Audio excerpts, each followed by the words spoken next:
Personally आप सबको मेरे पास जो भी नॉलेज है वो शेयर करूंगी। अभी जीसीएस हॉस्पिटल में मैं इंटर्नशिप कर रही हूँ और आगे डर्मेटोलॉजी स्किन में मेरा पीएचडी करने जाने वाली हूँ। तो सबसे पहले थैंक यू सर।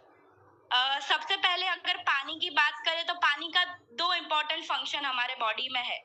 एक तो हमारी बॉडी का जो टेम्परेचर है वो पानी मेंटेन करता है और हमारे बॉडी में एसिड बेस बैलेंस रखता है, राइट। अभी एसिड बेस कैसे बैलेंस होगा? हमारे बॉडी के इलेक्ट्रोलाइट्स से। इलेक्ट्रोलाइट्स हम अगर सादी भाषा में बताएं ना तो वो सोडियम पोटेशियम होता है। अगर आप हल्का सा बीमार पड़ो और डॉक्टर के पास जाओ तो वो बॉटल चढ़ाते हैं ना हमको, तो वो सलाइन होता है, नॉर्मल सलाइन, जिसमें ये इलेक्ट्रोलाइट होते हैं। जैसे ही ये electrolyte disturbance, acid base disturbance हमारी बॉडी में होता है तो छोटी से छोटी बीमारी से बड़ी बीमारी तक आने की शक्यता है। अभी सोडियम पोटेशियम का जो मेन कैरियर है ना वो है पानी। पानी है वो सोडियम पोटेशियम को उसके सेल तक पहुंचाता है, राइट। तो ये पानी की इंपॉर्टेंस हो गई। और अगर हम एसिड बेस बैलेंस की बात करें तो वो सीधा डायरेक्टली कनेक्टेड है हमारी बॉडी की पीएच के साथ। हम सबको हमारी पीएच की प्रॉपर्टी तो पता ही होगी, राइट। जो हमारा डिवाइस अल्कलाइज्ड आयोनाइज्ड वाटर देता है, जो दुनिया के किसी भी डिवाइस में अभी प्रोड्यूस करने की क्षमता नहीं है, राइट। तो अभी हमारे बॉडी की नॉर्मल पीएच होती है 7.8 तक, 7.4 से 7.8 तक। तो वो स्लाइटली अल्कलाइन साइड होती है। 7 न्यूट्रल होता है, हमारे बॉडी की पीएच स्लाइटली अल्कलाइन होती है। अभी एक अमेजिंग बात ये है कि हमारे बॉडी के जो अलग अलग ऑर्गन्स है ना उसकी पीएच भी डिफरेंट है। जैसे हम हार्ट की बात करें तो हार्ट की पीएच 7.4 है, ब्रेन की 7.1 है, स्किन की पीएच 6 है, हमारे बोन्स की पीएच 7.4 है। तो ऐसे करते करते एवरेज हमारी बॉडी 7.8 तक पीएच मेंटेन करती है। अभी क्या होता है, हार्ट का एग्जांपल अगर हम ले तो 7.4 उसका पीएच होता है।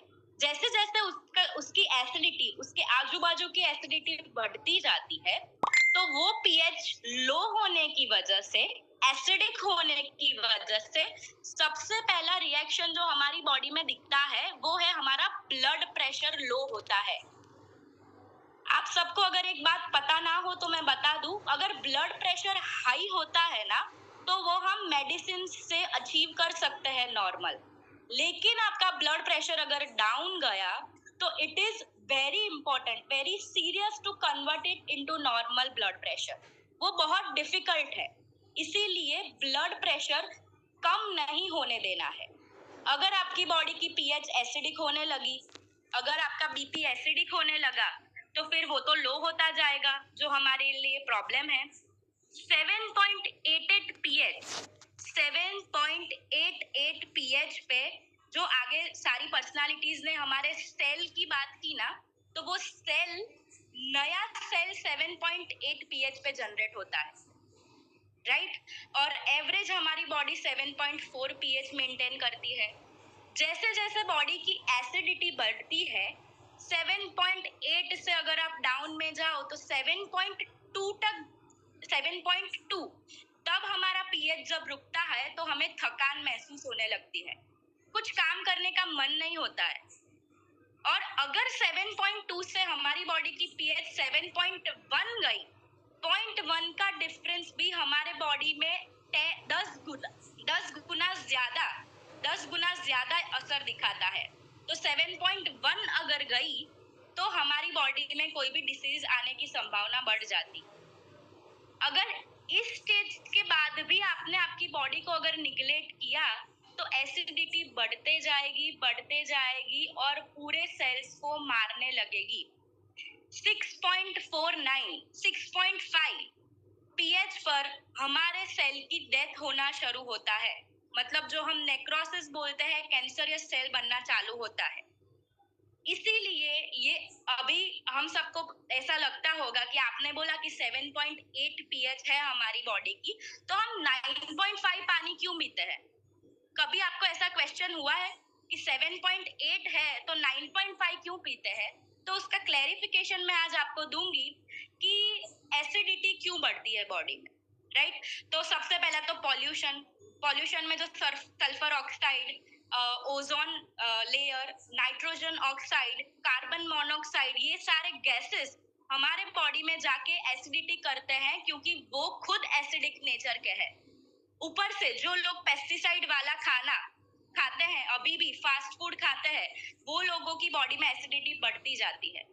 तो क्या आप लोग आपकी बॉडी को 100% एसिडिटी से बचा पाओगे?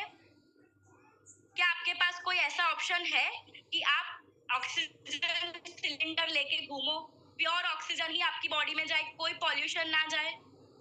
ऐसा ऑप्शन हमारे पास है ही नहीं, हमारी लाइफस्टाइल पॉसिबल ही नहीं है। इसीलिए 9.5 वाला पानी हमारे बॉडी की अभी तक की एसिडिटी को दूर करता है और आने वाली एसिडिटी को प्रिवेंट करता है।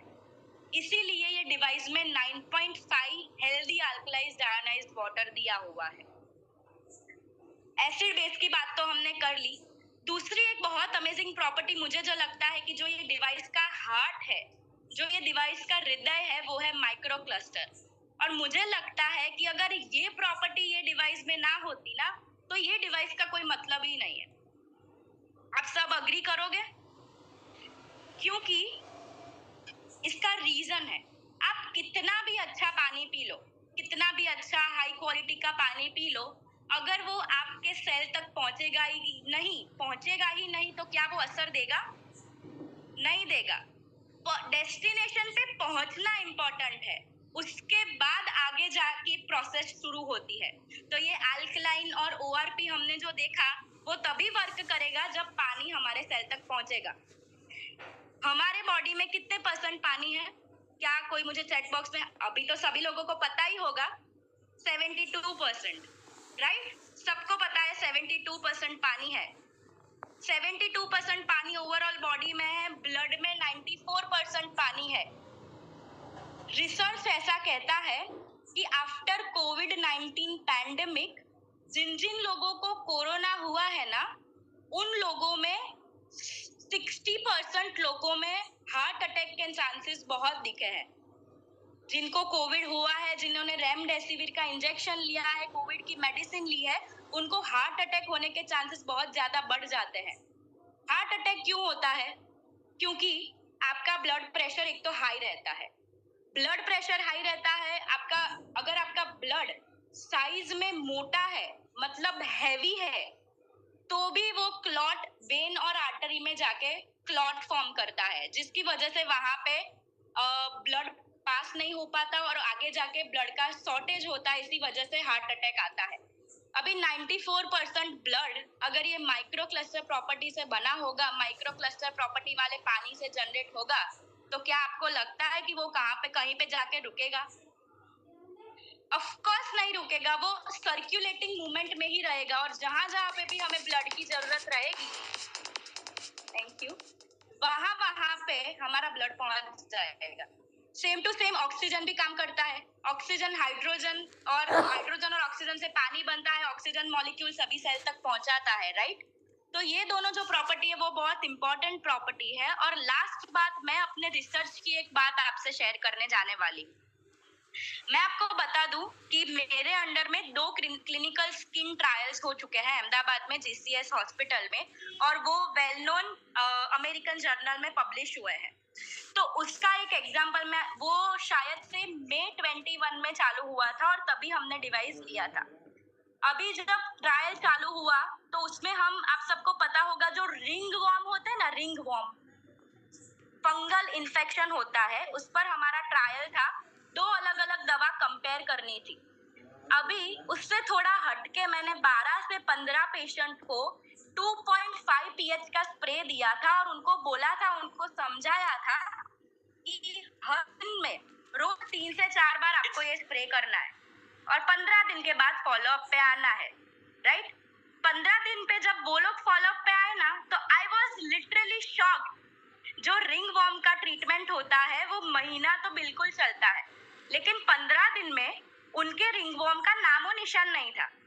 तभी मुझे लगा कि यार ये 2.5 इज जस्ट अमेजिंग। मतलब स्किन के लिए बैक्टीरिया, वायरस, फंगस किसी में भी ये पानी वर्क करता है एंड करता ही है, क्योंकि जो हमारे बैक्टीरिया वायरस होते हैं सभी 6 to 8 pH के बीच में ग्रो करते हैं, 5 to 6.5 के बीच में।